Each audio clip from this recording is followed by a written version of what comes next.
3, 2, 1, go. 3, 2, 1, go. There was no video, no big starting. We were a couple minutes late. Things are crazy. Yes, but we are live as far as I know. And I'm very excited to be live. It is another episode of Realities May Vary. That's Cody Gough. As always, look at him, just dapper as hell in his little studio with his Bernie Sanders t-shirt on. I know. Yeah, that's the Mardi Gras Bernie Sanders. Hey, I see that. And I'm Brian Noonan, and we're here again. Anytime I'm running late and get screwed up, then I forget to run the little countdown clock. But we don't really need the countdown clock. Well, look, our chief weapon is surprise and fear and surprise. Right, and ruthless efficiency. Our three weapons are fear, surprise, and ruthless efficiency. Are those our three weapons? And an almost fanatical devotion to the Pope. Wait, what movie is that from? Why don't I know that? Someone in the chat's gonna say it. We'll give it a few. We'll give that 30 seconds. Boop, boop, boop. That's not boop. That's not Princess Bride. No. Boy, I don't know. A Mel Gibson movie. It's gonna. The Last Temptation of Christ. Nah, it'll slide into the chat. Now, keep in mind the chat is a little bit delayed from our. Why do we have a delay? That doesn't make any sense. I don't understand why we do either. Yeah, but we have. Hello, everybody who's jumping in. We're glad you're here. Thanks for joining us. Thanks to technology, for some reason we have like a 30-second-ish delay. It'll pop up, and then you'll be like, yes. Chief weapon is surprise. What? That's screwy. All right. Well, we're here. Well, welcome. We had another. Big week. Was it a big week for you? We got to listen. Twice in 2 weeks now, we got to hang out in IRL. IRL, not in real life, but IRL, just without the N. Yeah, we went to Revolution Brewing, so we took at the breweries on the road. You know, last week we had John Carruthers on from Revolution and the book Pizza for Everyone, which, by the way, my mom stole. I was over at my mom's the other day, and I took it to show her, because I was like, "Hey, look, I'm in a book," and then she was like, "Did you? Oh, it's from the Monty Python Spanish Inquisition sketch." So is it from a Monty Python movie, The Life of Brian, or is it just from the Flying Circus? I believe just the Flying Circus, the Spanish Inquisition sketch. It's very no one hot. Expects that. I might have to grab the remote from my fan because I'm going to sweat out in here. I don't know. I turn up the air, but hang on. Yeah, you're upstairs. All right. Well, I'll finish this. I went over to my mom's and I showed her the book because I was very excited about being in the book. I was proud of the pizza, crust front pizza and all of this. So it was very nice. And then she says, "Oh, did you buy this book for me?" And I was like, "No, but you can have it." So no, she didn't steal it. Well, she did. She knows. But they're sold out. So now I don't know when I can get another one. But the Kickstarter is overfunded, so I should be able to get one pretty soon. It is way overfunded. That's nice. So that means more books can be printed and more people can buy it. Go to nachosandlager.com. There's the plug, page 150, Pizza: A Love Story by Brian Noonan. Fascinating. Yeah. All right. I backed the Kickstarter after I was very sauced on Friday. You missed peak Cody later in the night. Yeah. All right. Now I got to find out because we got there just a little before you, and I had a couple of the VSOJs. I had the VSOJ, the XOJ, and I think I had the strawberry. Mm-hmm. I think I had 3. I don't know if I had 4. Maybe I had 4 because I bought one. You bought me one. Thank you. Mm-hmm. And then John, I think, bought me 1 or 2. And they were just the little, what were they, like 5-ounce samples? Because it was 16 and 17 or 13 and 15% alcohol, that beer. Yeah, there were small pours. Worth it. And let me say, very delicious. So kudos to everybody at Revolution. But we were having a lovely time. You were there, and John was there, and John's family, 2 of his sisters and his brother-in-law were there, and we had so much fun just standing around talking. And it was nice to be in a big room that was loud because there were people in there. It wasn't, I didn't feel overly crowded. Did you? No, God, no. The Revolution tap room is spacious. Cavernous. And they take out all the tables for this. Mm-hmm. So it's just like there's some barrels you can stand around. But But yeah, it was great. And the beer was terrific and the company was good. But then it got to a point where we left. And because we left maybe around 9:00 or so. And you stayed behind. What happened? More like I stayed ahead. I just kept drinking with the crew. Like I said, some of John's family was there, and you were already talking to them when I walked in, and they graciously were entertained by me enough to stick around and let me stick around. And because you leave, and you were the guy I knew, and I'm like sitting there with a beer, and I got a wife and a kid. I'm not gonna sit around talking up the honeys. Although I gotta say, I got some looks. You were claiming that you were getting looks while we were there. I didn't notice them, but I was engrossed in conversation and alcohol, so I wasn't paying attention. But you were not on the prowl, but you were aware that people were prowling you. Hey, it's nice to be wanted and feel wanted. Look, I'll take your word for it. Yeah, So it's nice to be reminded. Well, because I haven't been around. I haven't been around any women that I'm not related to that are within 10 years of my age. Are we going to go down a trail you don't really want to go down? No, I'm just saying. It's. I think that anybody in a relationship, in a long-term committed relationship, can be understimulated by other people, especially of the opposite sex. It's just nice to be around. Nice to be around ladies around my age, be reminded that, I'm a human animal that, enjoys the company of people that aren't my best friends who are dudes and family, it's just, we're social creatures, and that extends to people of varying backgrounds, etc. Is this your way of telling us that you and the wife are in an open relationship now? Throuple? Did you bring somebody home? Throuple. Oh my, love that. Bringing that word back, huh? I guess I've been hearing it a lot more lately. But anyway, I don't understand it, but anyway, so you were having did you have a couple more of the heavy duties? We hung out and we drank a little bit more. If you've been to a tour at Revolution Brewing, yes, they have a small tap in the back where all the brewing stuff is.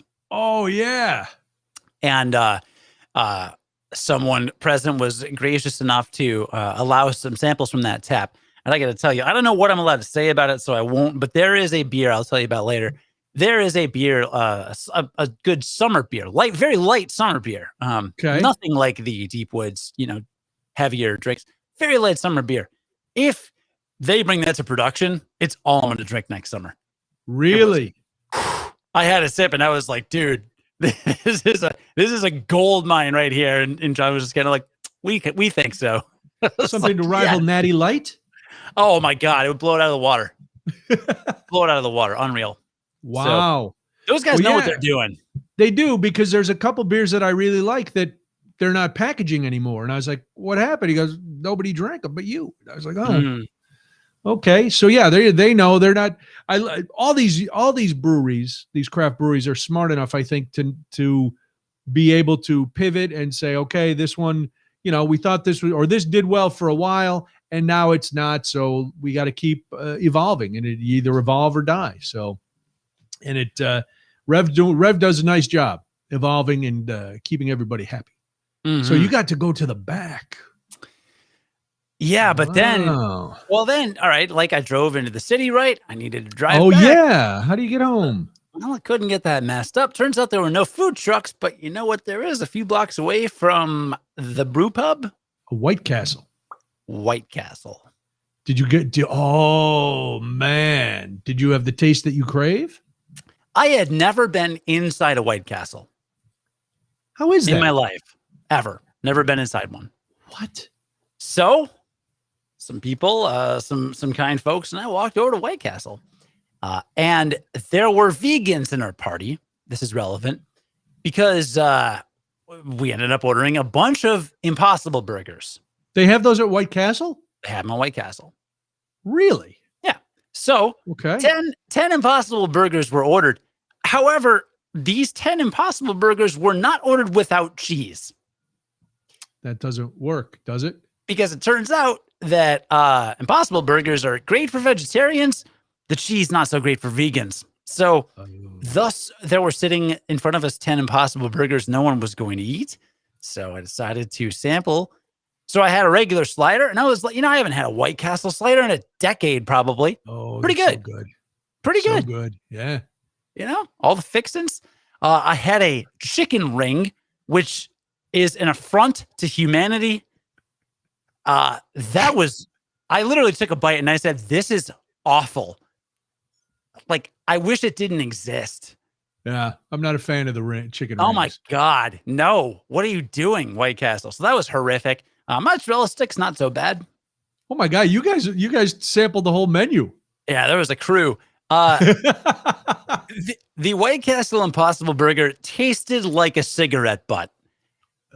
That is the closest approximation. It was the worst approximation of meat I've ever had.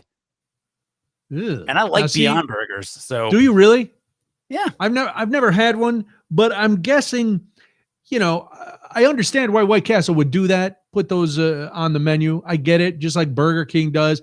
But I have, wow. I'm not surprised at all that you say they don't taste good. White Castle got a little too crazy anyway. You don't need the chicken rings. And, I've had their chicken sandwich, the chicken slider. Mm-hmm. It's, if I were dying of starvation, would it be the best thing I ever ate? Yeah, probably. But there's better chicken sandwiches. They bring back some odd things when they should just stick to what they do best is the sliders.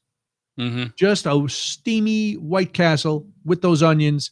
I throw a little bit of mustard on there because they use this dark brown mustard at White Castle that is phenomenal. It's a Dusseldorf. Forget about it.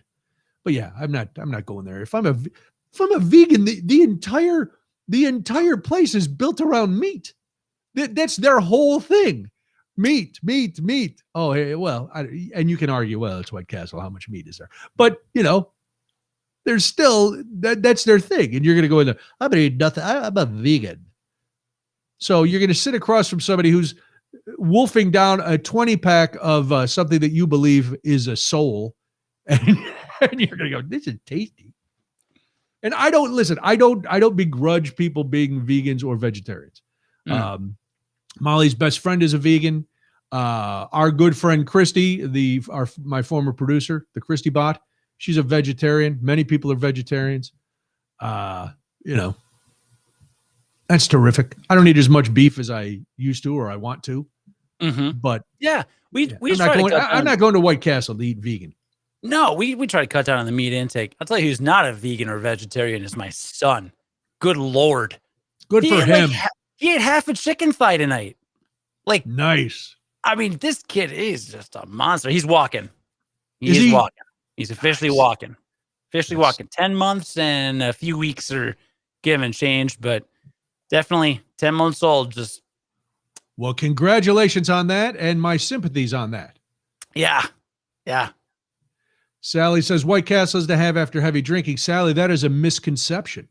You can have White Castles any time of the day. Now, are they good after you've been drinking? Yes. Are they good for a hangover? Yes. Are they good in the middle of the day? Sure. They're good all the time. I've never had one of their breakfasts. We did one year, Molly, and they were doing some like a Thanksgiving slider where it was a turkey burger with stuffing and cranberries on it. And Molly and we were out doing Christmas shopping or something. And we had to make a pilgrimage to have these crazy Thanksgiving holiday White Castles. It was not worth it, but it was still,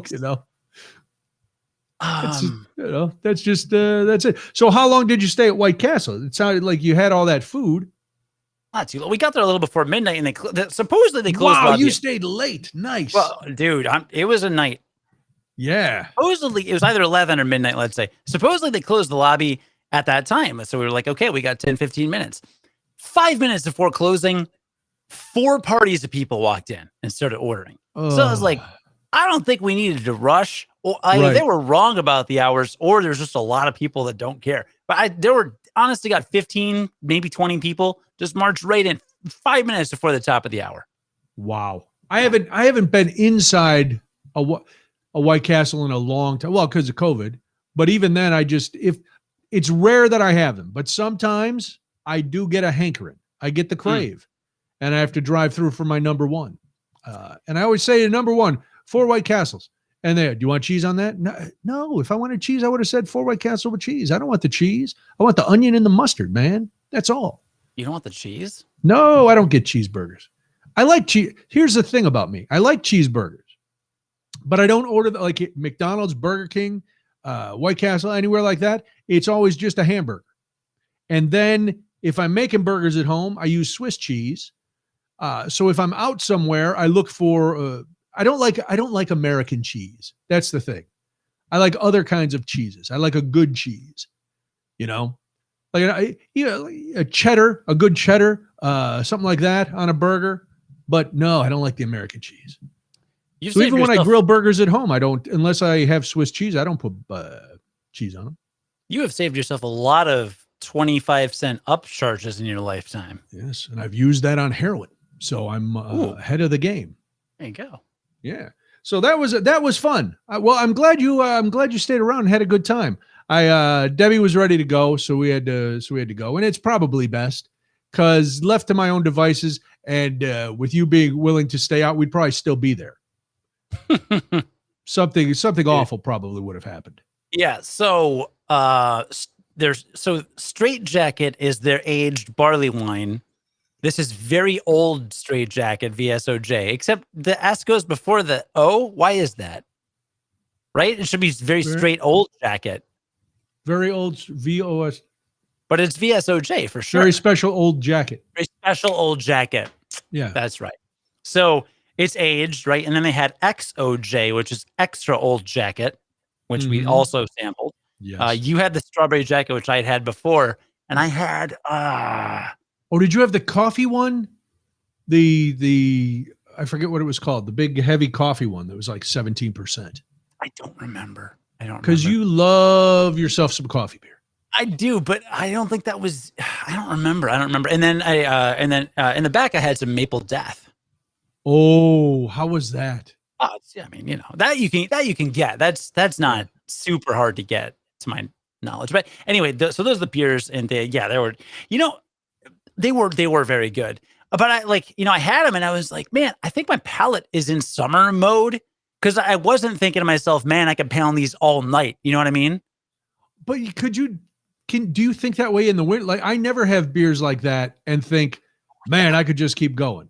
I mean, I do keep going, but it's never, they're not sessionable. So I don't look at them that way. I just kind of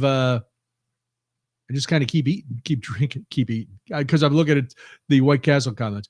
I'll drink them. But no, it's unusual to be drinking that kind of beer in the summer. But that's what makes this so unique and special. The odd timing. And it sets it apart, because if you don't want your thunder stolen by another, like Goose has pretty much that time locked up. So this is smart for Revolution to do it in the summer when people aren't thinking about it, but they get a huge, the beer sold out in less than an hour, and the tap room was packed Friday night. I'm sure it was packed Saturday and Sunday too. So good stuff. Yeah. And you survived, which is good. Now, how was it did you feel guilty at all leaving the bebe with the wife? No.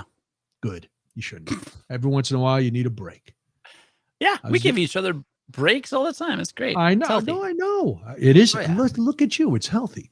All right. I got to talk to you about this, because I was reading Twitter today, as I'm wont to do.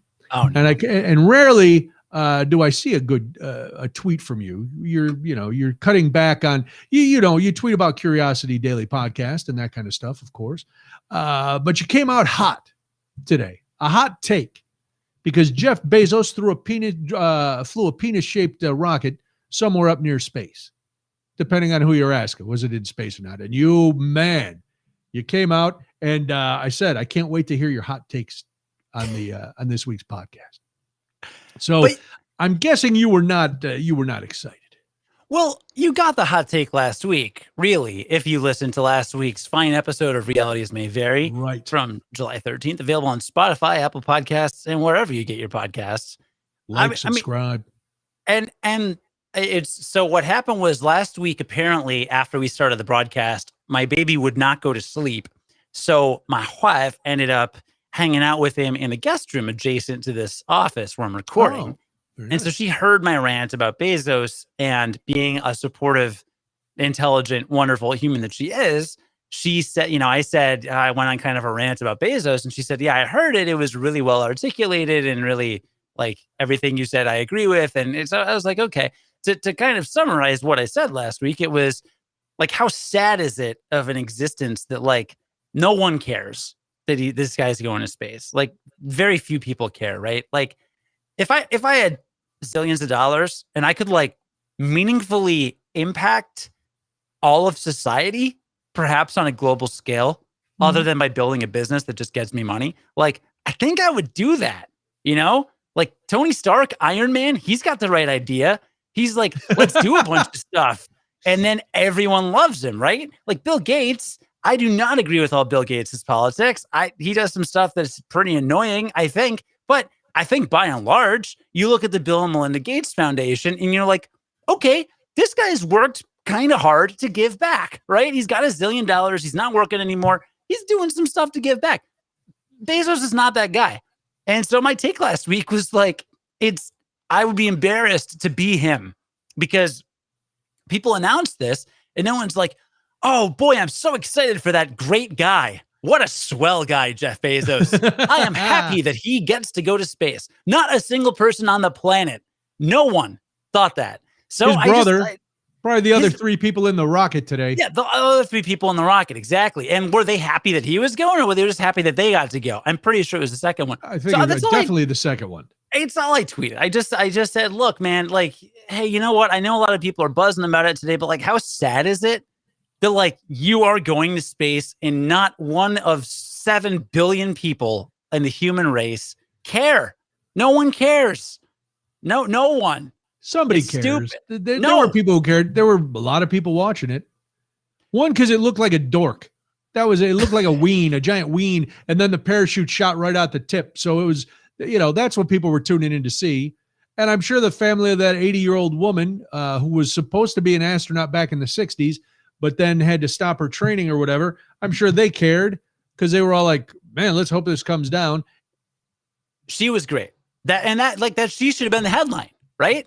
Right. This woman gets to go to space. Oldest person ever goes to space. That should have been the headline. Not billionaire buys a ticket to space, because who cares? It's just wasted potential. And you know what? Like I don't think you can really argue with that. Like I think you could say what you will. You could say maybe like, well, it's good for the space programs in general. Like maybe, or like, the guy worked really hard and Amazon has, helped a lot of people get cheap Chinese crap really fast to their mailbox and shut down. Stuff comes very quickly. I'm not going to argue with that. I like the next day. I don't know how it gets here, but it's here.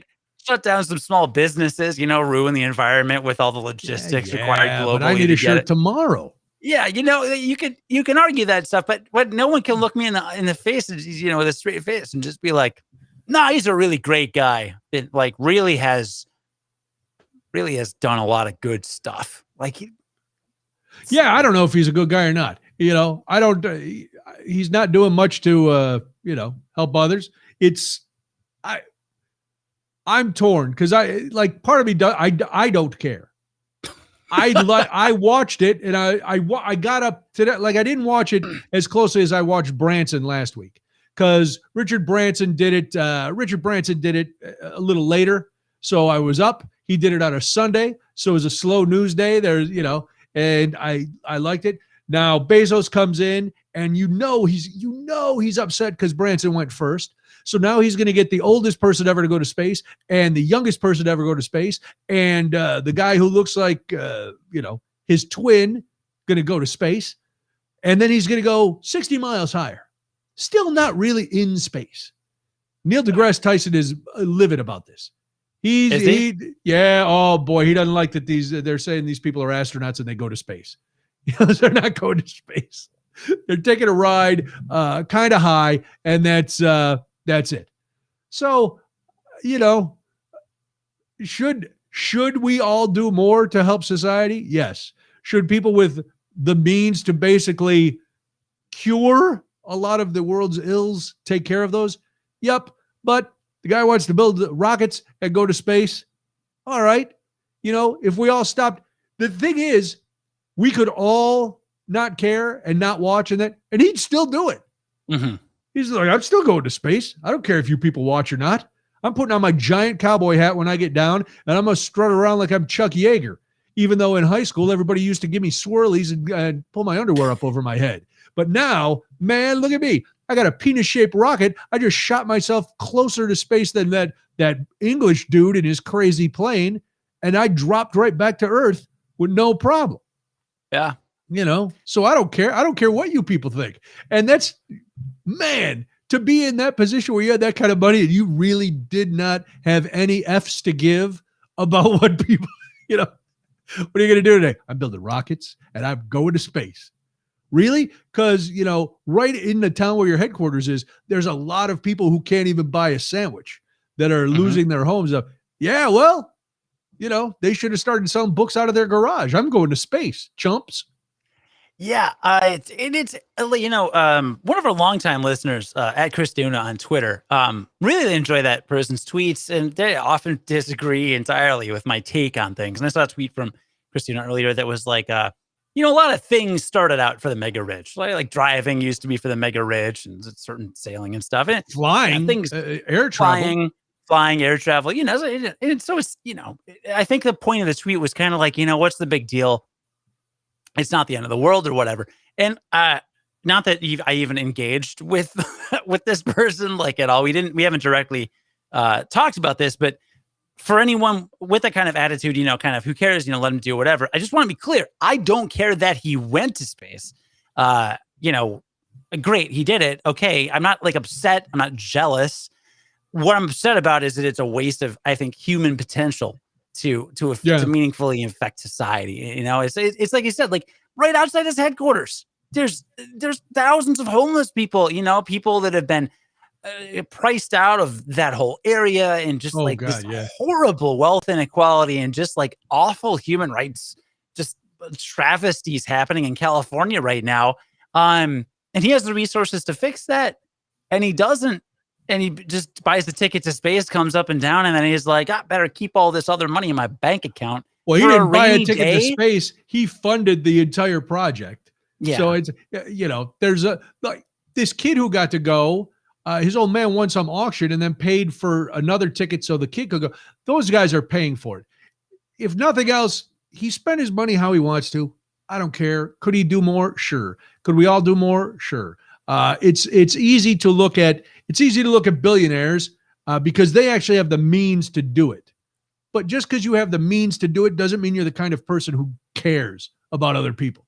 You can just be rich and go. Well, the other thing is he's not even paying taxes, right? His company's not paying taxes. There's the rub. If nothing else, that's how you can help. That's how they can help by pay taxes. By the government saying, you know what, you don't have to give to charity, but you got to pay taxes, because then we can take care of things.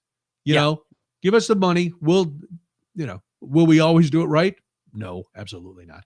But you gotta pay. So, well, hopefully we have this conversation again when Elon Musk goes into space. Now, is Elon Musk going 1 mile further than Bezos? And what is his rocket going to look like? What if his rocket looks like an orbiting female part, and then Bezos shoots his rocket at the other rocket, and they have some sort of weird space sex station? No? That'd be pretty hot. Would be.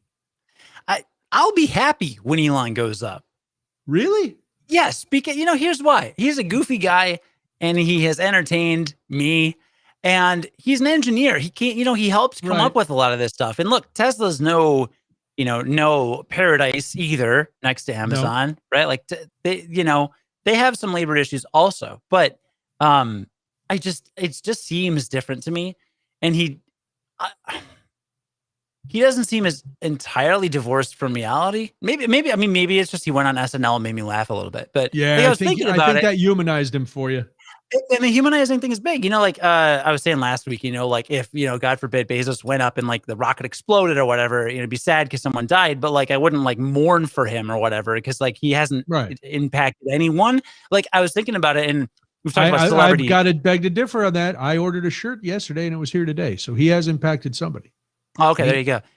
Well, I was thinking about it and I was like, when Leonard Nimoy died, I was like very sad. And I was like, I don't know if Leonard Nimoy has given to charity, but he's emotionally impacted me with his performances on screen. And Elon has emotionally impacted me with his weirdness. And yes, I know he has Asperger's. I'm not trying to like be ableist or right. You're not shaming him or no, I'm not trying to tease his neurodivergence, but he's very quirky on Twitter. I love that you just used two buzzword phrases. That was great, but go ahead. What were they? What were the two? Neurodivergence and oh boy, the one right before that. You were right there. Oh, ableist. Yes, being an ableist. You were right there. Man, you are woke as hell. Thank you. You're definitely the most woke of the two of us. You are the most woke. All right, so you know what? You're not an ableist and you're not mocking his mental divergence. Not at all. Of course I love not. Well, we all know that. We do. We know you're not that petty. That's my job to be that petty. Right. Just being very clear. But he's been entertaining. He's been kind of a humanized guy. He seems like he just kind of wants to, have fun and maybe share the fun a little bit. Because he wouldn't be sitting on Twitter like popping off these like bizarre tweets that are objectively hilarious a lot of the time. If he didn't, kind of get a kick out of like giving people a kick out of his tweets, right? I don't know. Talk to all the people who took a beating in cyber or cryptocurrency because he went on and tweeted something and I have down crypto. The poop hole. I have crypto. I wasn't real happy about that, but like, whatever. He's entitled to his opinions and he's right. Yes, he is. He's right. Bitcoin costs an enormously disproportionately high amount of energy. It is. Yes. Mining. The mining for the Bitcoin. I have two buzzwords about Bitcoin. Mining is one of them, and crypto is the other. No, but all right. So he's going to go up. So we won't yell about that. The whole thing is just bizarre, and it's why don't the three of them just stand in a field and whip out their junk to measure who's bigger? That's what this is. It was like, oh, Branson went that high. I'm going this high. And now that Elon is going, all right, I got to get at least 1.5 feet farther than Bezos. So just make my wiener-shaped rocket like a 1/2 inch bigger. And then I'll show him when I whip it out that his is still flaccid and I am a big rocket man. Oh my. Big sturdy rocket man blasting through space, leaving a trail of my energy. Wink, wink. So that's that. That is that. Hey, here's good news. The pandemic is rearing its head again. Never went away. Big numbers. Every place is going. Los Angeles County back wearing masks. Other places back having mask mandates. Pediatricians groups saying that children need to wear masks in school in the fall. And we still got people running around not getting vaccinated. So I'm getting tired of having to coddle the ignorant. That's my hot take. I'm tired of coddling the ignorant. And I don't want, listen, if you have a medical condition or a religious objection, that's one thing. But if you really think that they're putting microchips in us, and this is, I don't want to spend a lot of time on this because this is an old thing, but we thought it was gone and now it's back. And every state is having big jumps in numbers, and it's all based on people who haven't gotten vaccinated. And the Surgeon General and everybody said, this is a pandemic of the unvaccinated. Now, I wish no one ill will, but at some point, ill will is coming and it's your own damn fault. It's a pandemic of misinformation and bad education and bad communication. The agencies could have done a better job, but also, like, why is it legal to go on to certain media outlets and say some of the objectively untrue things that are being said? Like, there is a point, and I know everyone's entitled to their opinion. No, they're not. Speech, no, you're entitled to your opinion, but we don't have to listen to it. there is a point where like literally lying about facts that we know about from hundreds of years of medicine, etc. Like there's a point where that's like that directly harms people. Shouldn't be, like free speech should have some limits, It does already, but we've decided it doesn't for this. What's the difference between walking into a crowded theater and yelling fire and like going on Fox News and saying that like the vaccines are killing people, which they're not, by the way? Like, no, they're what's not. The difference? They're both There lies. is no difference. These people need to start being held accountable because, today Twitter suspended Marjorie Taylor Greene. Yeah. Finally, it's like, okay, listen, that's not taking away your free speech. It's taking away your ability to lie to the gullible who are, for whatever reason, listening to your drivel and sucking it up, spooning it up, and just go, yeah, that's right. And I tried to be nice. I tried to be understanding. I tried to see both sides. Screw that. This is dumb. It was dumb from the beginning. And yes, could things have been handled better? Sure, probably. But this was nobody had gone through this before. But, the hypocrisy of these bad body, bad choice, I'm not getting vaccinated, stay away from me, people who want to get in everybody else's business, shut up. And you're not a scientist. You're not learning something from Facebook. You're just a stubborn, petulant little child who is going along with your little group and saying, I'm not going to do this. And then you're going to be the first ones who scream and yell and cry when it gets to the point where businesses have to close again. And some of these businesses barely made it through the first time. And we're starting to see a little light because, hey, if people can get vaccinated and can come out wherever they are and, patronize our business again, we might actually survive, which everybody wanted. And now you're effing it up because you're the one of Fauci ouchie. Shut up, Lord Bobert from the Colorado. Oh, these people, they're just, and here's a secret. All those people probably vaccinated. All of them. Oh, yeah. So if you're believing them, I can't anymore. I can't have any sympathy anymore. And I don't. Did you hear about the Bill Burr thing? No. What happened with Bill Burr? All right. So I listened to Bill Burr has a podcast called Bill Burr's Monday Morning Podcast. Comes on Monday mornings. Shocking. Very nice. Very good. Fitting title then.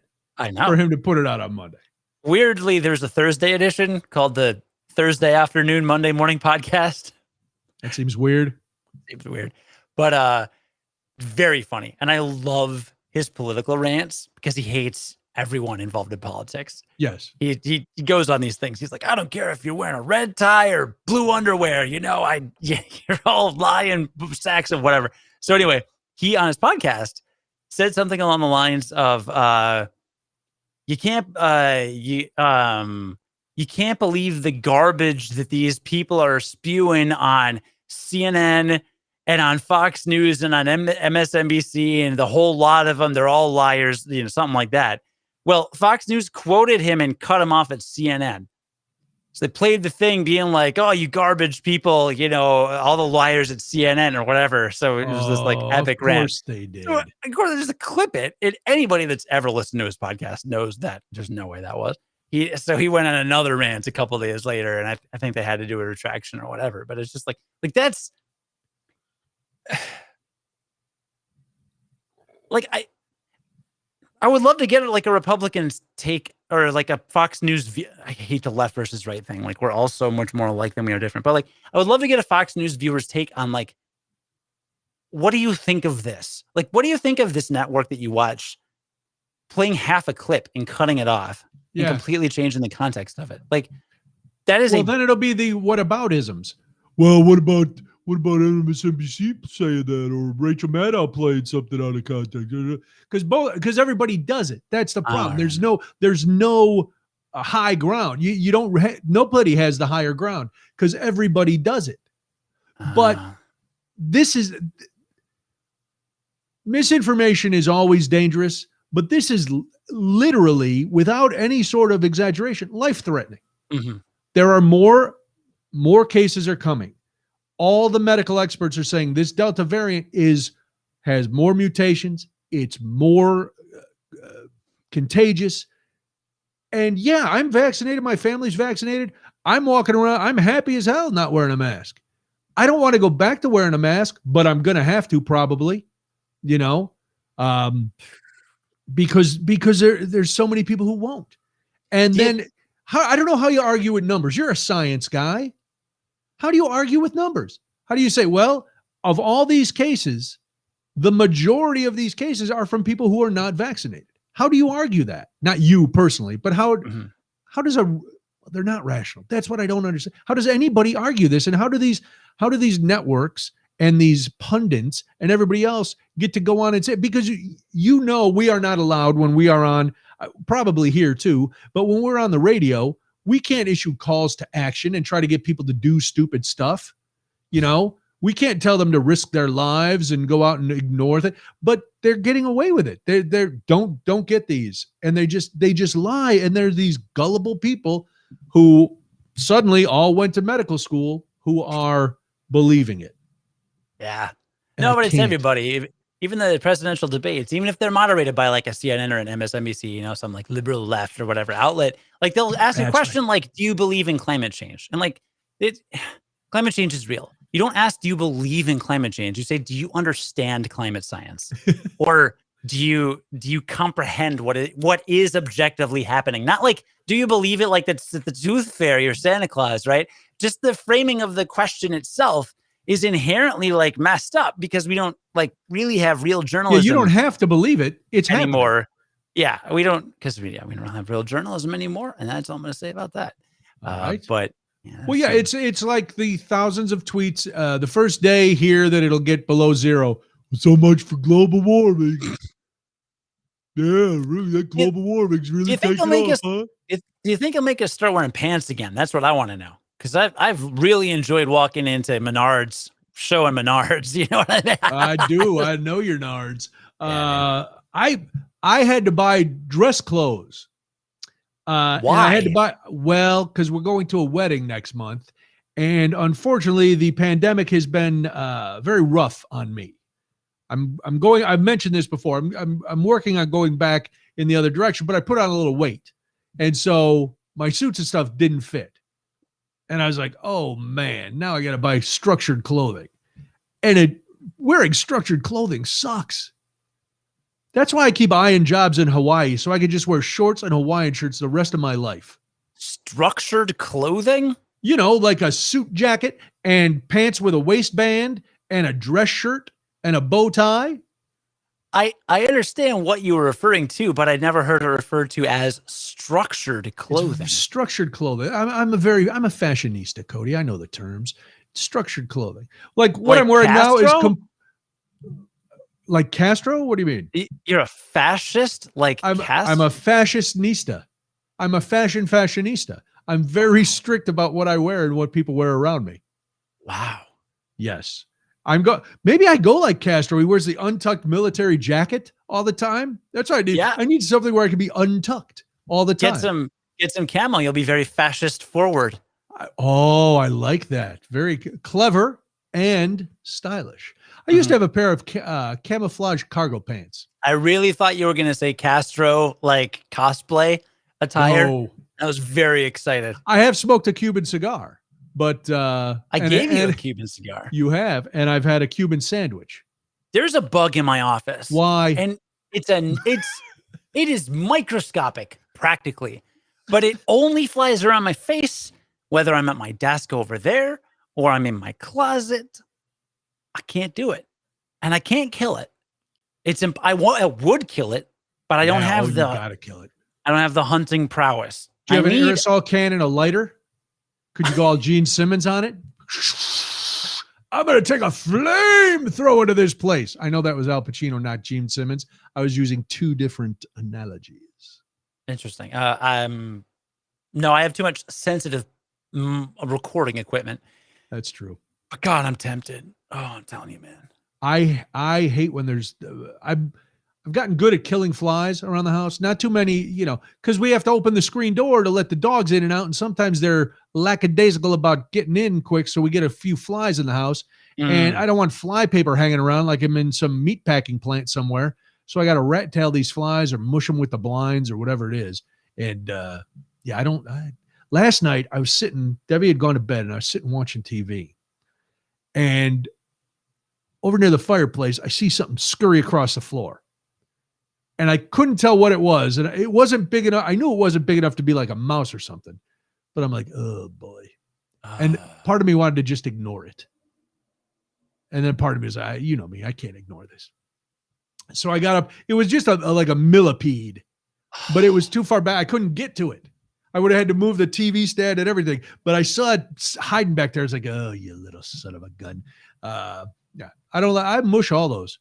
Is it a gnat? Dot wants to know, do you have a gnat in your, is it a fruit fly? A tsetse fly? Is it a gnat or not? I have a salt gun. Have you ever heard of these? A salt gun? Yeah. Like an M16? It's more of a shotgun. All right. No, my sister. No, my what is a salt gun? My sister's got one of these. They gave one to every one of my siblings for Christmas. And it's a bright green gun. You load it with salt pellets and you cock it back and you shoot it like a shotgun and it fires a blast of salt and it's designed to kill insects. I would love it if you start blasting your studio with it. I keep it out of the way, away from my kid. Thank you very much. Yeah, you have to. It doesn't use gunpowder, but it's just salt. You just pour salt in the top and it just and it's salt. It's harmless. Really? It's not going to attract any bugs, right? That would be excellent. Mm-hmm. So you're just sitting out on the porch blasting bugs? Well, I feel like that'd be a little, why would I do that? I'd be really outside bored. You're in there. Outside you can't do that. Excuse me. Outside you're in their world. But once they come through the window, they're in your world. And they're in a world of hurt. Bug Assault 2.0 Insect Eradication Gun. The limited edition model sports a unique handcrafted water transfer graphic camouflage design. Now in pink. Yeah. Uses ordinary table salt to kill flies and similar bugs. Mm-hmm. Each shot uses just a pinch of ordinary salt. Oh my God. If that's... I could see myself running all over the house, blasting salt for about 20 minutes until Debbie actually calls the police and has me, don't. Millipedes are going to eat whatever I don't want in the house. All right. So Marta says, whatever's good in your office will die. Marta also said, no, Marta, my bow ties still fit me. It's the other stuff. But, wow, this looks good. What do you mean what I do? Find a good suit? Oh, no. What I did was I haven't wanted to buy anything new because I want to get back to my old stuff, so I'm not spending a lot of money. But I found a really nice sport coat on sale. And then I've been Amazoning the hell out of things, getting trying to find a dress shirt. And I got some pants to go. So I'm going to look really good on a budget. I'm going to look very good on you'll look at me and go, that guy looks like $1 million. And really it's nowhere near $150. I'm way under. I'm looking good. So that's what I did. But it was just, it was very embarrassing for me to have to buy something new, because I'd worked so hard to get up. And I understand the pandemic was rough for everybody. I'm not making excuses, even though everybody is still making excuses for the pandemic. It's kind of a good excuse.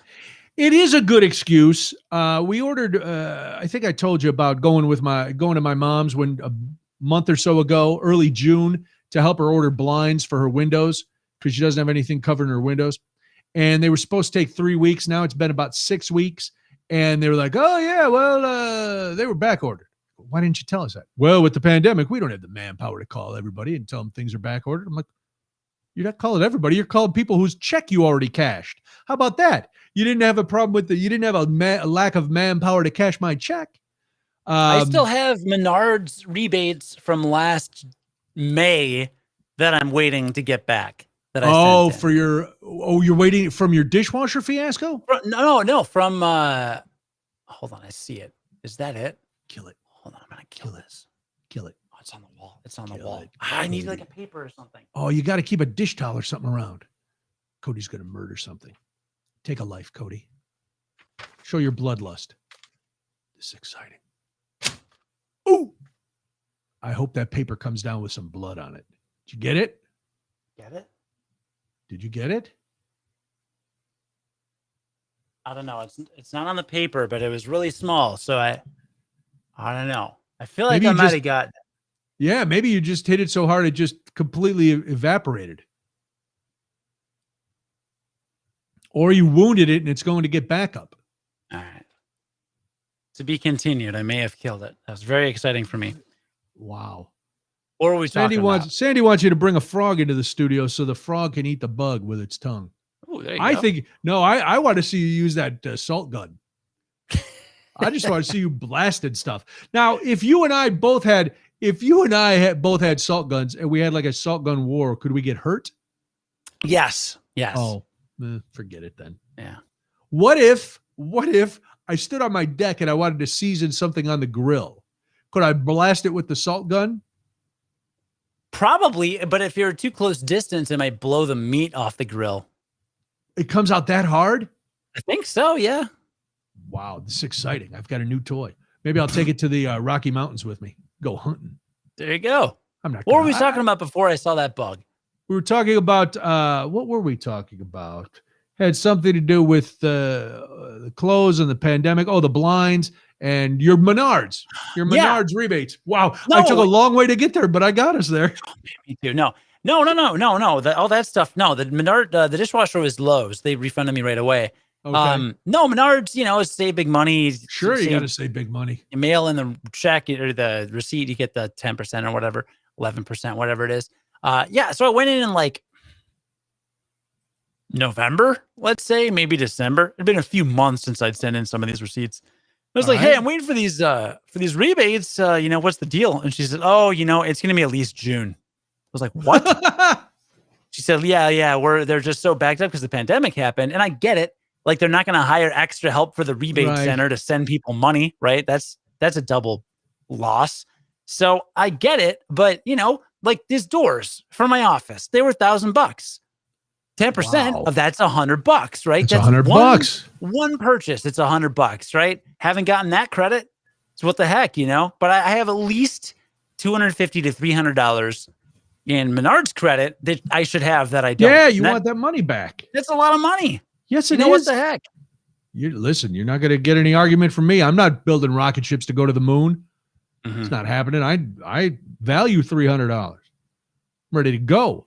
I think your father-in-law is watching this because I just got an email that I believe is your father-in-law's first name George? Yeah. Then he just subscribed and he's watching the broadcast. Oh, look at that. Sweet. Yeah, very nice. Followed. Follow is the new subscribe language. Is that what it is? I don't know. Yeah, it's a whole thing. Apple said that because subscribe implies, this is a new podcast lingo in case you start hearing it. Subscribe implies that you're paying for a product. So the term subscribe has confused listeners of podcasts for a long time. That they'd have to pay for it. Exactly. If you're brand new to podcasting, you don't know anything about it, and people say, follow me on Twitter, follow me on Facebook, subscribe to my podcast, then it's like, well, wait a minute, that's different. So the official Apple language changed a couple months ago, and they're like, now everyone is told to follow a podcast. So you should follow Realities May Vary on Spotify. And follow. Yeah, like and follow. Okay, so follow us. Yeah. Look at us on the cutting edge. Thank you. Thanks to you, Cody. Right? I'd still be telling people to download my MP3 or listen to me on mini disc or come and I'll just yell at you in my front yard. All the ways that I get people to listen to me. That's how I do it. Do you care at all about the Olympics? Are you going to follow the Olympics that really won't be happening because some people are not allowed to, people are getting sick and the journalists and athletes are not allowed to leave their hotels and nobody's allowed to go to the events? heard about that. It's very sad. What's funny is in 2016 or 17, I put the Tokyo Olympics on our calendar because the intent was in, the year before the Olympics, we should talk to all my friends and organize a trip to Tokyo because I want to go to the Olympics. That would have been cool. So it turns out if you put something on the calendar for like a random month, years in advance, you should probably put a reminder to book said trip. Because it got to be like March and I'm looking through the calendar for the year and I was like, oh yeah, the Olympics are this year. I guess we're not. It's kind of a moot point this time. I was going to say, you're lucky you didn't book it because you wouldn't have been able to go anyway. You'd have been sitting in Tokyo in your hotel room for 3 weeks. Listen, talk to the people for a second. I will be right back. All right, be right back. So handle things for a second. I know you can. You are sure. You are very good. All right, I like that. Some equipment is still on. I hope it. Now we're going to hear him start yelling from the next room. What are you talking about? Of course I turned it off. Yeah, I turned it off. Why is the oven still on? I don't know. You got the pizza in there. That's how Brian talks now. No, the Olympics thing's so messed up because like all of history, especially the last few decades, has shown that like any city that hosts the Olympics loses an insane amount of money. Just billions of dollars over the long term, right? Like, they build $500 million in stadiums and then they make a few $100 million back from like ticket sales and stuff. But then you can literally look at pictures of stadiums from Rio. That was like, it was either the last Olympics or the one before that. Stadiums in Rio are just falling apart. Like no one's using them. They're literally collapsing. So that extra sucks for Japan because, a decade ago, less than a decade ago, they had the big, the tsunamis and all the, the meltdown, the reactor deal. It wasn't a meltdown, but the whole Fukushima disaster and all that stuff. And, I'm sure they had to spend a lot of money reinvesting to rebuild all that stuff. Then they're putting in all this money to get all this stuff for the Olympics. And it's all very sad. I'm very sad for all that stuff. And I'm bummed that I still haven't gotten to go to Japan at this rate. Who knows if I'll ever be able to go, whatever. But woe is me, right? Like, come on, that's the tip of the iceberg. But it's a bummer. My hearts go out. All of my hearts, all three of my hearts. I have one actually, but it beats. What's the Grinch line? Beats 10 sizes to. I don't know. Fill in the rest. I think I saw another bug just now, but we'll just pretend that didn't happen. Anyway, thankfully Brian is back, and that is what we call the aristocrats. Wait, where's my? There I am. Where is your thing? I don't know. Where's my camera? Your face? There it is. No, there it is. And we call it the aristocrats. Welcome back, Brian. I should from now on, going forward, because part of me embracing the old lifestyle is to hydrate a lot more, drink a lot more water. So every week you should have one story put aside that it's your toilet tale, so that when I have to run off to the bathroom, you can tell a story, if that's possible. So what were you talking about? What'd you tell besides the aristocrats joke, which is excellent? No, I went into I did the Japan thing. My the long and the short of it was cities usually you lose a ton of money when they host the Olympics. So Japan's like doubly screwed, and that's really sad. That's all. It is sad, and I get it. I get why you'd want to keep it going because we all thought this was going to be done. Japan's rollout was a lot slower for the vaccine, and now they're doing everything they can to try to keep this thing going. But man, more and more athletes are getting sick, and they don't want the athletes banging around, so they're giving them cardboard beds. Did you see that story? No. What? Yes. Well, it was debunked a little, but it came out in the Olympic Village normally, and we've talked about this story, every Olympics. I'm obsessed with this. Yeah, they give out a lot of condoms because Olympic athletes are knocking boots like there's no tomorrow. And you got to figure, of course, right? If you're a world-class athlete surrounded by other world-class athletes, and a lot of you are between 18 and 25, and you're in another country, and you're all greased up because your events are done, and maybe you got a medal, you're gonna, man, Well, they're trying to keep that at bay here in Tokyo. So they built the story came out that they built these beds out of cardboard, which is true. And it was spun that they built these cardboard beds so that the athletes could not have sex in them. However, that story was debunked by an Irish athlete who was in a video jumping up and down on this bed because the beds will hold up to 450 pounds. And as one track athlete said, that's like 4 of us. So so the point is, Japan said, no, we made them out of this cardboard material so they could be recycled after the Olympics, which makes sense. But it was still a funny story that they made athletes sleep in cardboard beds. The room that this Irish athlete was in was unbelievable. Very Spartan. It looked like a really bad dorm room the day you move in. There were like 2 twin cardboard beds and 2 little open front closets. So it was, did you get it? God, I don't know, but I got my computer monitor. I was going to say, I'm dying for you to knock your monitor over or something. I literally did knock my monitor kind of off the wall, but it might have been worth it. What just happened here? Hold on, I'm losing my tripod. There we go. What do we got going on here? It's exciting to watch you try to kill something. If I don't kill this fly, I'm going to lose my mind. This little gnat thing. Drop my hat off of here. Just falling apart. But yeah, here, I'm going to show you. I'm going to show you a picture of the. Cardboard bed. This is from the New York Times. So there's a picture of the bed. All right. Sustainable. Looks like sustainable. Holds 450 pounds. There's a little nightstand, and then there's a little tiny closet that goes along with it. It's a recyclable cardboard bed and mattress for the athletes. But that doesn't look that comfortable for somebody who really needs to be comfortable. But it's not going to stop them from doing the dirty. No bed is going to stop them from doing the dirty. These are guys and ladies who can suspend themselves in the iron cross. Dude. You know, they can use uneven bars. They can do all sorts of things. Like, forget going to space, right? If I could do one thing, it'd be go to a party in the Olympic Village during the Olympics. That to me is pardon the pun, worlds better than going to space. That's got to rival the old school parties at the Playboy Mansion. Oh, easily. Blow it out of the water. Water. No way. Blow it out of the water. Because you could probably pass for some sort of runner, maybe.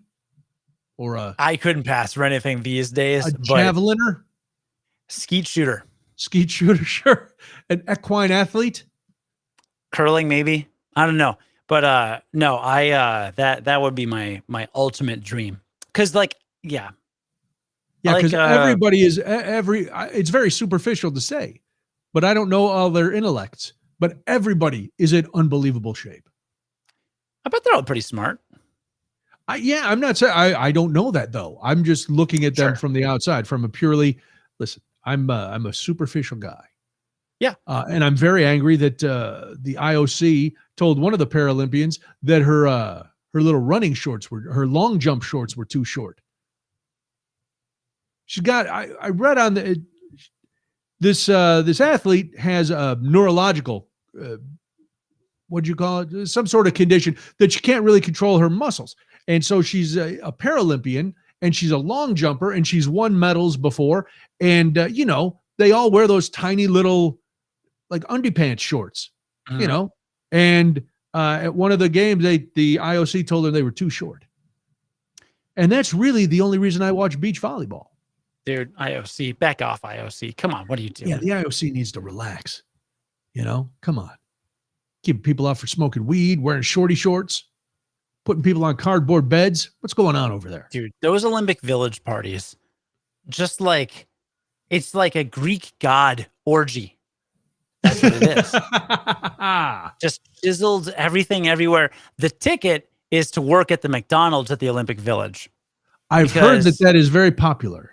Because apparently it's insanely popular. And I'm guessing you don't have to be an Olympic athlete to get in. Maybe, I don't know. Maybe it's like young athletes in training. Maybe they take like 16-year-old athletes from like high school, like big high school teams or whatever. And they put them in the McDonald's and they're like, hey, we're and you can like aspire, you can see your heroes and aspire. And who knows? I don't know if they got to be jacked as well. I know, but that sounds like a recipe for horrific disaster. I want to be 18. Okay. Well, yeah, you got to be 18. Maybe, college. Well, yeah, college. Anyway. Yeah, maybe somebody who didn't quite make the team, like the last person cut. How awful would that be? Oh, I was the last person cut from the gymnastics team. Now I'm serving Big Macs. Because that's your way in, right? You're in the Olympic Village. You're giving all these athletes what they want already. So you're an invite away. You're a drunk Olympian waltzing into McDonald's at 3 a.m. to order 14 Big Macs away from getting invited to one of these parties. I just shift almost over. I just won 4 gold medals. You get back here to the party. That's it. Life made. You're right. Happy. That would be because you got to figure once their events are done, they're just there to party. Oh my God. So if you were walking down the street at like 2 a.m. with a giant bag of hamburgers, you could be the most popular guy in the Olympic Village. Mm-hmm. Wow. Oh, Cindy brought this up that the IOC told an almost blind deaf athlete that they couldn't bring their aide. So the athlete was not able to go and the aide was her mom. Because they couldn't bring, there's such limits now on how many people can go over there that, I was reading, the Tribune has pretty good coverage. Stacey St. Clair and some other guy are over there covering the Olympics. They're allowed to leave their hotel room for 15 minutes to run across the street to the mini mart. That's it. They had to be there, I think, 2 weeks before to quarantine in their hotel. They get 15 minutes. And they said it is very, very strict that they walk down to leave. And when they sign out, the security guard points at the timer and it's 15 minutes. So they can't go anywhere else. They can't stop at like the noodle shop that's right next to the hotel. They can't go down to the train station to get some, or the Grand Center to get something to eat. They can run right across to like whatever the Japanese version of 7-Eleven is, pick up their stuff and run back. Wow. Yeah. It's easy to say, well, they shouldn't have had it, but there's all these athletes who've dedicated their entire lives for like one shot because, if you're a javelin thrower, you're not getting a lot of endorsement deals after. If you miss the Olympics and you miss out on a medal, it's cool. You might've gotten a scholarship and you got to go to the Olympics. That was congratulations on all of that stuff. But if you miss if they cancel the Olympics again, you're like, I can only throw javelin for so many years, Mm-hmm. And my 8 years are about up. So it's got to suck to be these poor athletes, I didn't even know that it was starting. So that snuck up on me. Yeah, it's coming. Man. Well, you're busy. You're busy staying out all night, eating White Castles, ignoring your family. You don't have time to read the news. You're tweeting hot takes. You got stuff going on all the time. I don't blame you. You got bugs. You're infested with flying insects in your studio. So I'm pretty sure on my monitor because there is a streak of dead bug on my monitor. So I got that one. You got the bug juice on there. I don't know if it was the one because you see the one bug fluttering around and it bothers you all day, and then you're like, and then you kill it, and you're like, was that only one? And did I kill the one that was in this office? Could it have been that annoying? Could it have been that persistently annoying? Or does it follow that there has to be multiple? I haven't seen one since, but only time will tell.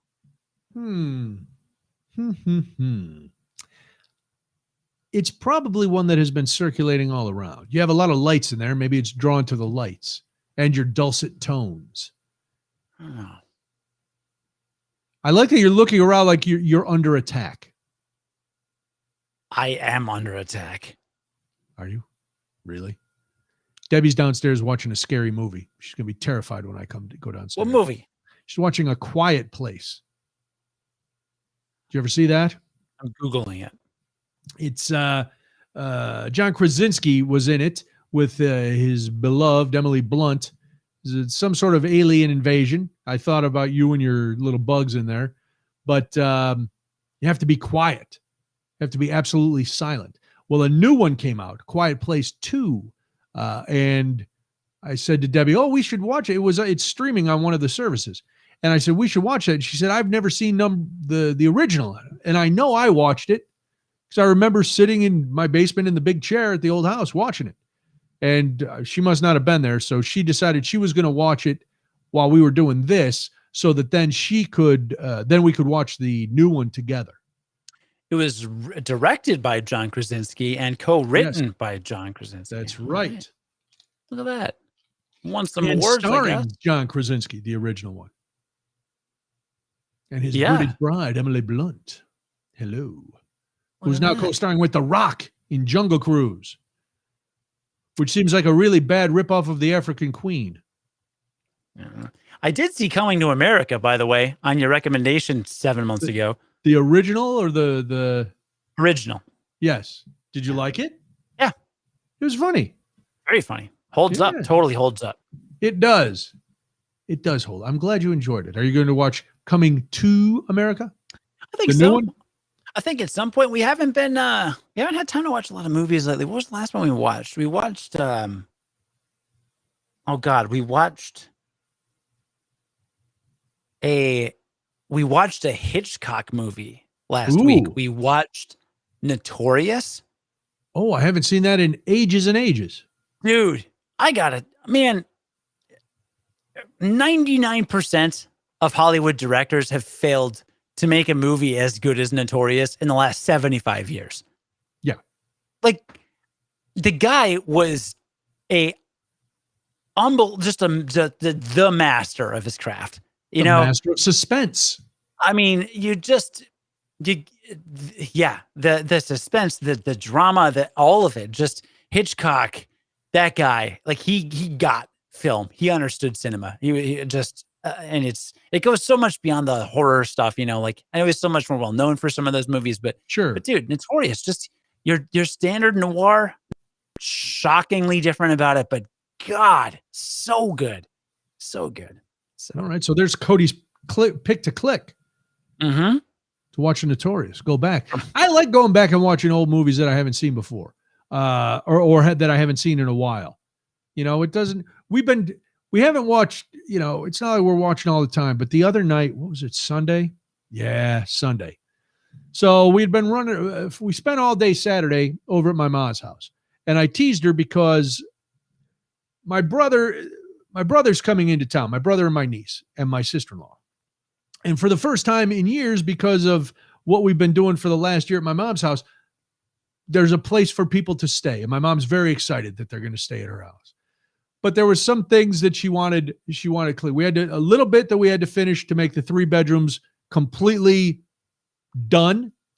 And then she was like, "Oh, will you find me somebody who will come in and do some of this cleaning for me?" Because she's 85. And I'm like, and she's embarrassed by that, but I'm like, you're 85. There's some stuff you just can't do, and there's nothing wrong with getting somebody to do it.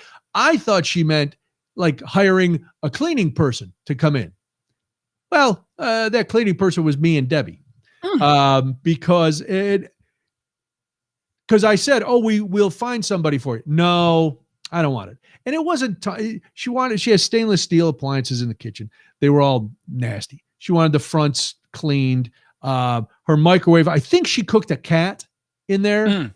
I have never seen, Cody, the inside of a microwave as, I don't care where you work and you've gone into your break room and you've opened the microwave and you've thought, "Oh my God, what happened in here?"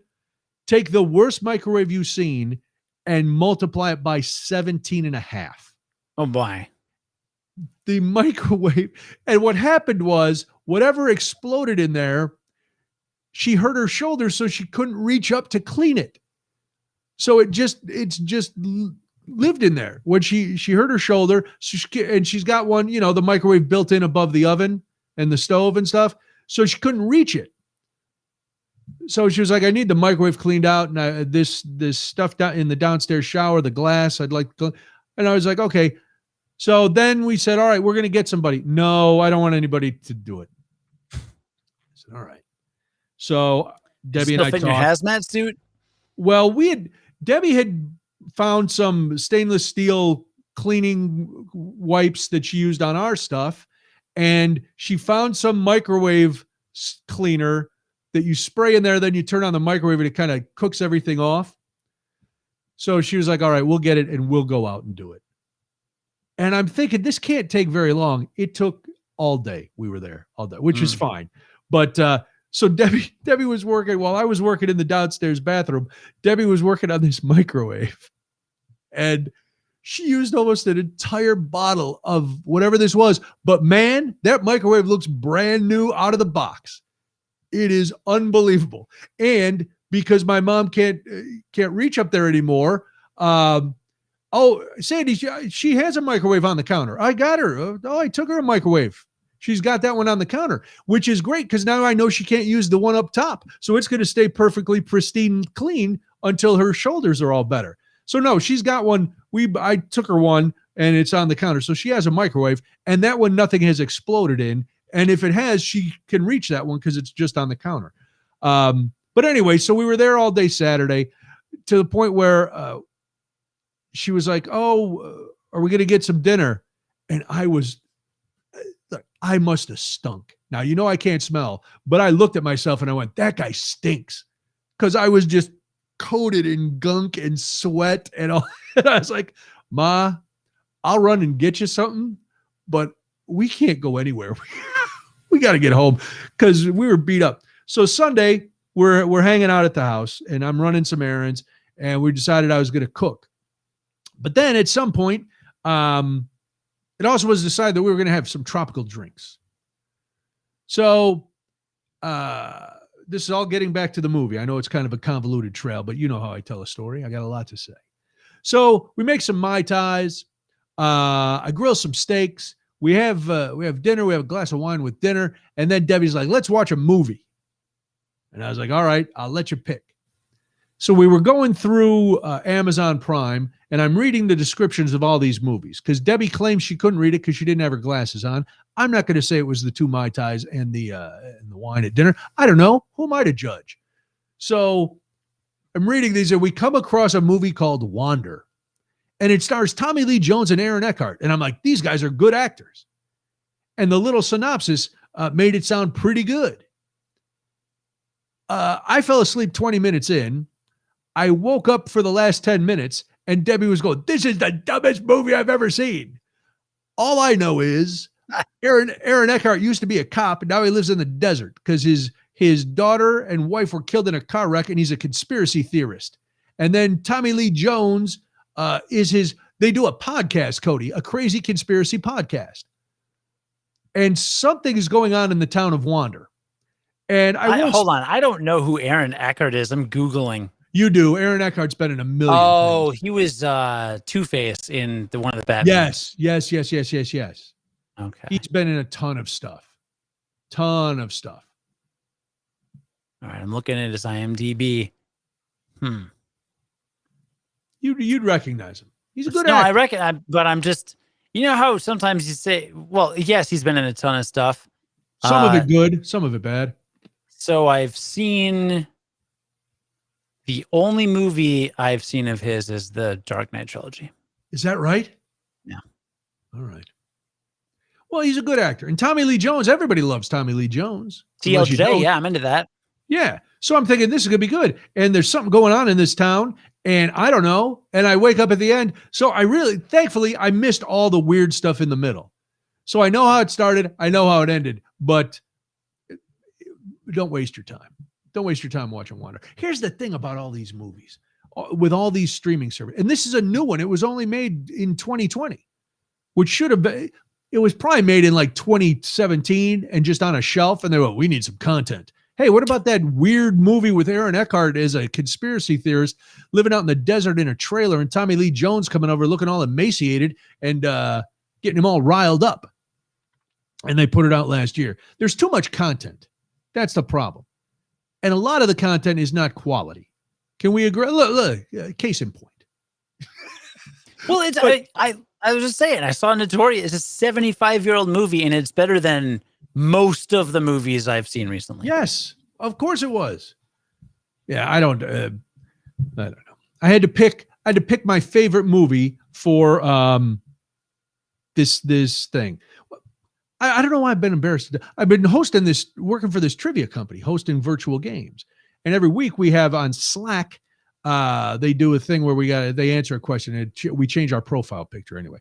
And this week was, we vote. And this week was your favorite movie. Well, my favorite movie is Cool Hand Luke or The Hustler. I was torn between the two. Wait, what? It's the Cool Hand Luke, I thought. Cool Hand Luke. Well, The Hustler is the Hustler is the first one. What's The Hustler? The Hustler is Paul Newman as Fast Eddie Felson, and he takes on Jackie Gleason as Minnesota Fats. Those two are tied. It was a very tough call to decide which Paul Newman movie I was going to put as my favorite, and then Unforgiven came in third. But the point is, my favorite movies are old movies, just like you were talking about. You know, Unforgiven is not that old, but it's still about 20 years old, and I've enjoyed some movies recently. Obviously, I enjoy all the Marvel movies, but I'm not going to say they're my favorites. Because like I can sit down and watch Unforgiven every time it's on, or Cool Hand Luke, or The Hustler. But I don't find myself going back as much as I love, Captain America, and I loved Endgame and all the Marvel movies. I don't go back and watch them over and over. Like if one's on, well, and they're not on. That's the other thing. You don't just come across them. You have to search them out on Disney Plus. Yeah. And so if I'm going to one of those services, I'm looking for something new. Yeah, no, I'm trying to think of the only movie I really go back to is Spaceballs. It's just the best movie. I have not seen that in so long. Oh my God. It's the best. It's the best comedy ever made. It just is. The other one that I will watch anytime it's on is Back to the Future. Really? I've probably seen Back to the Future. I've seen it a lot. Like wow. Back to the Future is one of the most perfect movies ever made. It just is. It's a very good movie. I remember really enjoying it when it came out. I remember I've seen it a couple times, but I'm not like, oh my God. It's because every line, every little background set dressing, every single thing is either a reference to something earlier in the movie or a callback or foreshadowing or like all the little things. Okay. Like even like his uncle, the table conversation they have at the start of the movie, and they're like, "Oh, your uncle's in prison or whatever," and then he goes back in time, and then his uncle's a baby, and he's in the crib, and he's in the in the crib, and Marty leans down and he goes, "You better get used to those bars, buddy." And it's just like you would totally miss that unless you'd like been paying attention to the whole movie. And there's a guy who like runs for mayor in the early times. The soda shop guy? The soda shop guy. Yeah, exactly. And they're like, there's posters and there's callbacks to that. And it's, I don't, and then, I mean, Christopher Lloyd.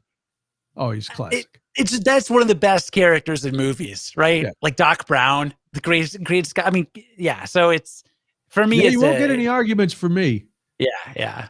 It's a very fine movie. The other, I can watch, Sandy says the original Odd Couple is her favorite. That's another fantastic one. I'll watch The Other Guys every time it's on with Will Ferrell and Mark Wahlberg. I haven't seen it because it's so funny. It's just ridiculously stupid funny. And the beginning scenes with The Rock and Samuel L. Jackson make me cry every time because it's so over the top stupid. And Rob Riggle is in it. And it's just, if you want to laugh, watch The Other Guys. All right. It's one of those, I don't seek it out, but if I'm flipping through and it's on, I'll go, all right, yeah, let me see what's happening here. And I'll watch a little bit of it. But yeah. So anyway, I'm veering toward the old movies. And like the movies that I picked as my favorite were even before my time. So it wasn't like I watched them as a child. I discovered them and went, oh my God, these are unbelievable. And they're both about guys who end up, like Paul Newman played losers better than anybody else. He played a lot of great stuff. I love him in Nobody's Fool and The Verdict, and he's probably my favorite actor. But man, The Hustler and Cool Hand Luke, forget it. Depressing and just real drama. Real drama. Carol says she loves Here Comes Mr. Jordan. I don't know if I've seen that one.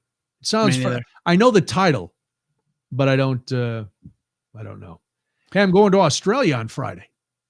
Buried the lead on that. Yeah. Literally. I told you I've been working from home for this company, Trivia Hub. And today I'm in the office doing some stuff and a thing pops up. Hey, we have a game Friday morning at 1:30 for a group in Australia. And some people from India, can anybody do it? And I'm like, yeah, I can do it.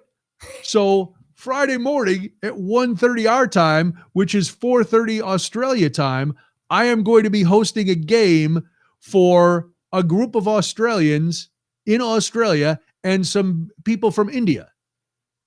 So I will get to virtually, I am visiting Down Under. Sweet. It should be pretty cool. Do you have a lot of Australian? You've got to mention, the guy from Young Einstein. Yahoo Serious? Yahoo Serious. You got to drop a Yahoo Serious. Maybe I get my hair. Maybe I leave my hair straight out like Yahoo Serious. Oh, yeah. Yeah. That, and I've got to make a couple Slumdog Millionaire jokes. I'm probably going to have a giant knife, and I'll say, "Oh, you think that's a knife? This is a knife." As I said to my boss, I go, "I'm gonna take a nap early so I can throw another shrimp on the hack joke." So I'm very excited to be talking to people across I know it seems so dumb because we do all of this virtually anyway, but there's something about talking to people in real time on the other side of the globe and asking them trivia questions that seems very exciting. It's very cool. No, I loved when I was at the global consulting firm. If I was in a call with people in Dubai, I'd be like, I'm talking to people in Dubai. Now, where in Australia are they located? I don't know. I don't know that for sure. I have to look because all the business details weren't in yet. Okay, find out. Because it could be Sydney or Melbourne, obviously. Sure. Good chance, but it could be Canberra, which is the capital of Australia. Oh, that's a good question. Canberra. Yeah. Now I could be biased because I listened to, so back when I did a video game podcast on WGM Plus, we had a sister show in Australia. And the guys Game Life Balance Australia. Game Life Balance Australia. And they are in Canberra and they make fun of Canberra relentlessly all the time. And what they would always say is that it's the really boring city right between Sydney and Melbourne. Like you go to Sydney or Melbourne if there's something cool to do, or you go in the middle and it's just like office buildings and it's just super lame. And they make fun of Canberra all the time. So if it's in Canberra, you've got to make some joke about how boring Canberra is. And hopefully it's good. I mean, well received. I don't think it'll turn on me. I'm going to Google it. They're going to get on a jet and shoot over here. Canberra think it's fun to live in Canberra. Let's see. What is it like to live in Canberra? Quora.com. Canberra is a fantastic city and is truly unique and very spoilt. Oh, this person moved from Newcastle. Doesn't count. No. You have time to go bushwhacking? This seems dumb. Hold on. I need an actual Australian. I moved from DC to Canberra. No, not good. We need a local. I wish we had a phone where we could call Australia right now. My lifelong school friends in Sydney would quote me things they read about it, like Canberra is as dull as Toronto. Actually, it's duller. I don't know. I'm just saying. Sally says Aussies are the best. She's been there twice. The friendliest humans you will ever meet. That is actually Australia is on my my bucket list. Next fall, we're going to Ireland to the old sod. And then there's Australia is another place. Australia and New Zealand I want to go to. Italy I want to go to. Spain I loved. England I loved. So, but yes, I need to go a couple places in the US of A, probably. You know? I've seen a lot in the USA though. I feel like I've done a lot. Not everything, but I've done a lot. And now with going to the Rocky Mountains, a little bit now this summer. Yeah. And that's good. I've never been to the Pacific Northwest, and I've never been to Maine. And I'd like to do both of those things. Maine, okay, that's fair. I like to eat lobster, get some syrup, that kind of stuff. And I think Portland or Seattle would be kind of fun to go and see. Yeah, I have some friends that might be moving to Seattle too soon, which, it's like, well, we lose some friends, but we gain friends. We can visit in Seattle. Oh, see, that's always good. See, that's the nice thing about having friends, which is why I wish I had a couple that live somewhere that I could go visit them. You visit me in the Western burbs. I have, and it's exciting. I'm not going to lie to you. I've enjoyed my time out there. I don't know if how long I'd spend out there. I won't bring up the Great Barrier Reef being unclassified. I'm not. Listen, I want to be nice, and it's about. This is the thing about these games. Like today, I did a game for a group of attorneys in Boston and Providence, half and half, and they were very nice people. They had a good time, but sometimes it's hard because people are on these Zoom things, and they're with people they work with. And they don't really want to cut loose too much because, they have to go back to work with these people tomorrow. Sure. Oh, yeah. So, yeah. But they're still having fun and they're still laughing occasionally. And I'm gregarious as hell, let's be honest. So I'm able to insert some little jokey jokes in there and get people to feel good about themselves. Go ahead. No, I always say to people that you're gregarious as hell. Thank you. I appreciate that. You're my hype man. I do get a lot of people going, Brian, what do you do besides this? And I'll go, oh, I'm on the radio. I do. Oh, that voice. And it always shocks me. And I'm not saying that. I'm not humble bragging. I'm not trying to be, there's no false modesty there. I listen to myself back and I'm like, oh my God. How have people put up with this for so long? And then other people hear it and they go, oh my God, avoid it. And a lot of it's the ladies, Cody. I'm not gonna lie. Yeah, the ladies. They love the sweet baritone that Big Bri brings to them and the alliteration that I throw around. I was just going to let it sit there for a sec. I hoped you would. I just let it let it just breathe, let it percolate for just a few minutes, and then we move on. I used to get told that I had a great radio voice for years. And then sometime after college, maybe I smoked too much weed or something. I don't even know. Early 20s, mid 20s, just stopped. No one tells me I have a good voice for it anymore, ever. Even when I'm like, oh, I'm a podcaster. No one is ever like, oh, you've got a great voice for audio. I just don't get it. It doesn't happen. I don't know. Yeah. And for all the compliments I get, and they're, it's not all the time. I've still never booked a voiceover gig. So it's like, all right, well, how good can it be if I can't sell Campbell's soup? Voiceovers, man. That's a racket. That's a racket right there. If you can break into that racket, man, oh man, time to go. You just name your price, buddy. Yeah, but unless you sound like Morgan Freeman or Orion Samuelson, wow, I can't talk. Or, it's like, come on. Well, it used to be, that was before celebrities started doing that stuff.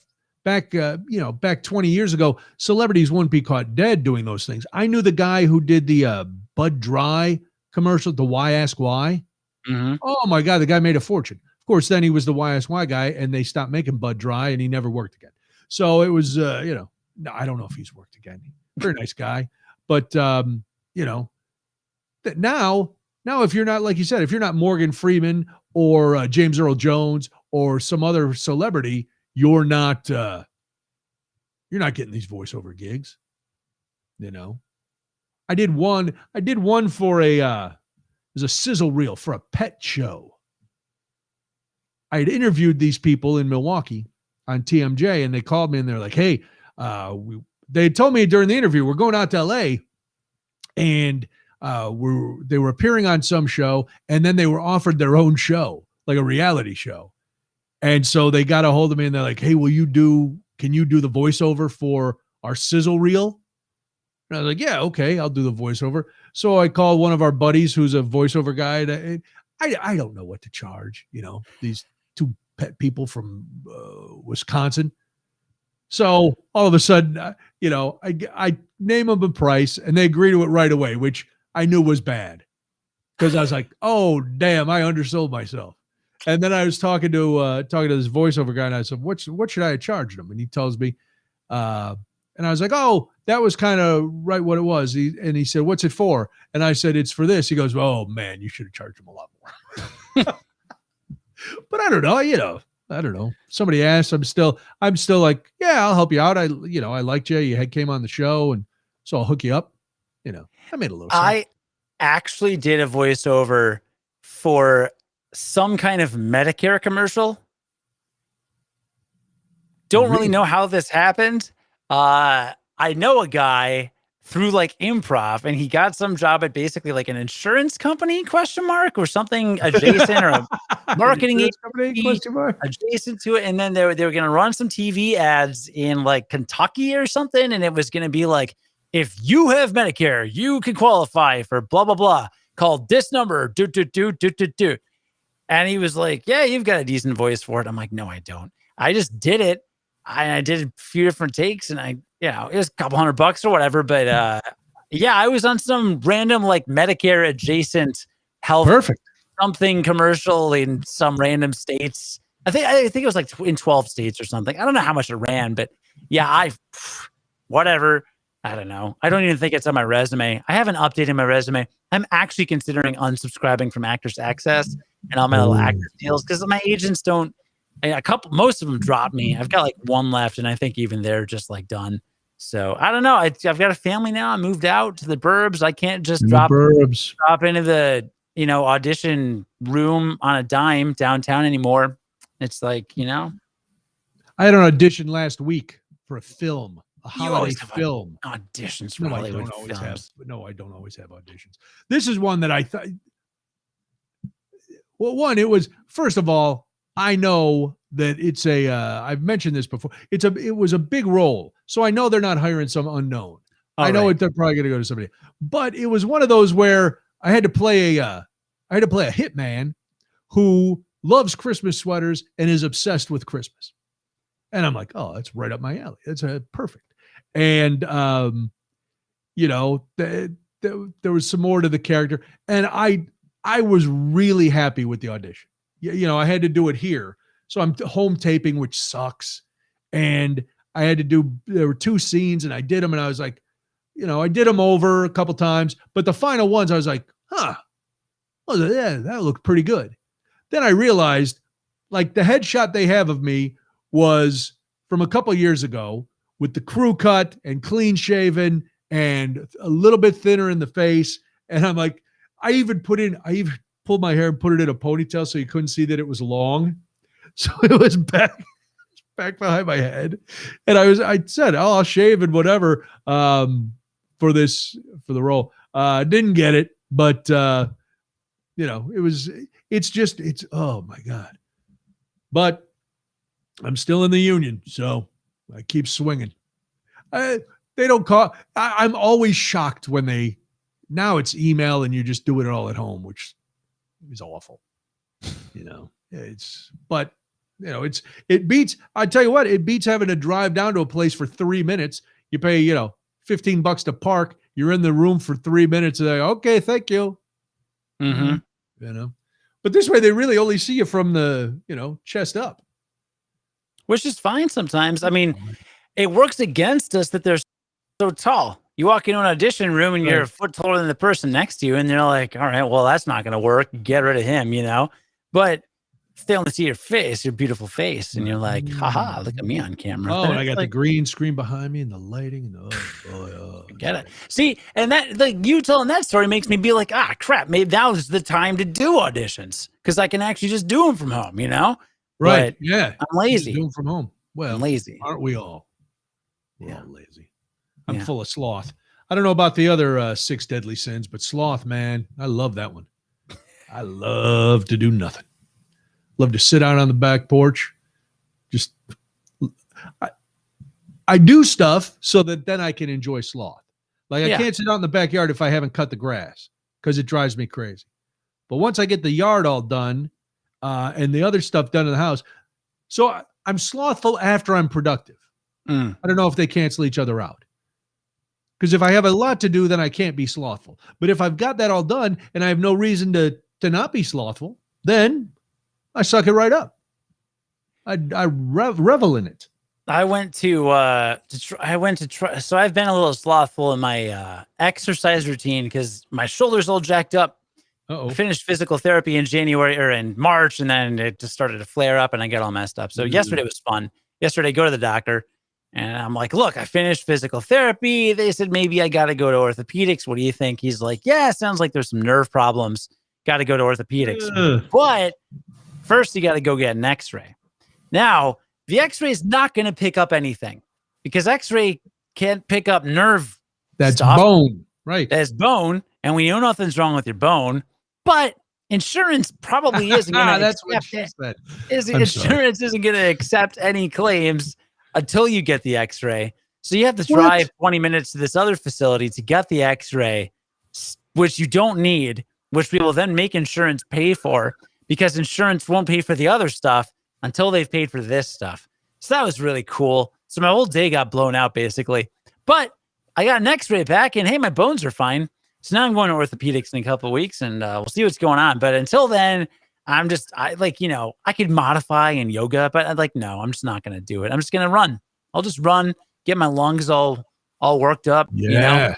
Stop smoking so much weed. I don't do that. That weed, brother. All that weed. Yeah, that's what I'm going to do. So did another edible the other night. What was that for you? Wait, another? Did you talk about the first one on the show? I don't think you talked about the first one. No, but this was a second one. Second one of these organic cherry edibles. Didn't think you were going to say organic. Tell me about the experiences. I have to. Well, here's the thing. We had them before. We had it before dinner, and then we had a glass of wine with dinner. So I'm never sure if it's the edible or the wine. But I did get a nice, nice feeling. And if I just drink wine, I fall right asleep. But with the edible and a glass of wine, I did not fall asleep. I was not jacked up, but I was chill, I was Buzzy McBuzzerton. And then it all kind of went away. And when it all went away, I wasn't tired. I was just fine, just regular. So it was good. But I don't know. We're debating taking it up from half to a whole. I don't know. I don't know when I'm going to do it again. Who knows? They're in the house. They were there. I haven't smoked since that second time, and now I've only done half an edible twice. So it's not like I'm, hanging blacklight posters and listening to Bob Marley all day. So you could. I could, because, I've embraced sloth. So just laying around listening to reggae and getting high as F would be terrific. That's not me. It's not that. I can't see embracing it. I think the other day we did the edible because Debbie was in a lot of pain and I was in a lot of pain with my wrist. So we're like, well, let's see if it helps with that. It didn't really help with that. Oh, really? Yeah. So there goes that. I can't use it. I can't use the medicinal card. You go, yeah, man, I'm only doing it to feel better, for health reasons. The medical grade stuff theoretically is much stronger. So maybe you should give it a shot. I don't know. Maybe. Who knows? I don't know. I got my CBD THC cream that I put on my wrist. So I'm soaking in some weed that way. Yeah. All my structured clothing is made of hemp. But a hemp sport coat. Structured clothing. All my structured clothing. Good. as opposed to athleisure Well, or casual. You're not a listen. I have to throw out some words. No, I just can't keep it. To be honest, my eyes are starting to hurt because I think I've just been looking at too many screens today. Then let's wrap it up. And it's I'm just looking, and I was just like, geez, that happened to me the other day. I can empathize 100%. Mm-hmm. That happened to me. I was like, I'm done. I can't look at it. I don't want to just look away. I don't want to be like, hi, Brian. Mm-hmm. No, let's finish it up. I will say this. Tomorrow is National Hot Dog Day, and there's a bunch of places you could get free or reduced hot dogs. So you know what I did? I went and bought some of those hot dogs that Roger made when we were at his house. Those are so good. So tomorrow we're having giant hot dogs for dinner to celebrate National Hot Dog Day. It's an excuse. I was like, it's an excuse that it's National Hot Dog Day. The Viennas were on sale. Like, boom, let's bring it all together. Let's have a little fun. Sounds good to me. I'm down. All right. Well, listen, we're not going to see each other this weekend, but oh man. So we'll talk next week. And then after next week's episode, we have a big in-person Hoot Nanny coming up. So we'll have something to talk about. That's going to be a lot. That's going to be something. It's going to be a lot. We'll talk all about it. Hey, don't forget Roger's book is out, and it's now also, he finished his audiobook. So follow Roger on all of your social media channels because you'll be able to get his audiobook very soon. I know he was in here earlier. We didn't get to say hi, but yes. So get Roger's book, The Unplanned Life, and then look for it on audio. So that will be fun. I'd like to talk to him about how he did that because Dot likes ketchup on her wiener. I don't know. Listen, Dot, I don't know what goes on in your house. I don't really think we need to get into that, but what can I say? Cody is on the Curiosity Daily podcast. He's on there every day, hence the name Daily. You need to go to curiositydaily.com. You need to download this podcast. You need to follow this podcast. Don't subscribe to it. Follow this podcast. Become enlightened. Become educated. Every day you will learn something in a short amount of time. That's a good deal. You know what it costs? Nothing. That's a better deal. So you're getting smarter. It's not costing you anything but a couple more minutes of your day. Don't look at two cat memes. Listen to Curiosity Daily podcast and you'll be better off. Let's see. That's it. Thank you for being here again. Follow this podcast everywhere that podcasts are given away for free. Right? Is that what that's? I don't know. I don't know the terminology, Cody. You're down with what the No, you nailed it. You nailed it. You crushed it. I got to say follow now. So we got to do follow. Mm-hmm. Yeah, no, you did it. Speaking of following, good luck chasing your son around now that he is mobile. You are going to look more and more haggard every week. That's going to be fun to see and listen to as young Cody's son now begins his great adventure of just walking wherever the hell he wants. Yeah, and putting everything in his mouth. It's a good time. Yeah, it's excellent. Well, have a great week. I will talk to you later. Thank you for being with us. We will talk to you again next week. So have a lovely week. I got nothing. Good night. You too. I'm going to go take some ibuprofen because my eyes are killing me. God. Good luck. Bye.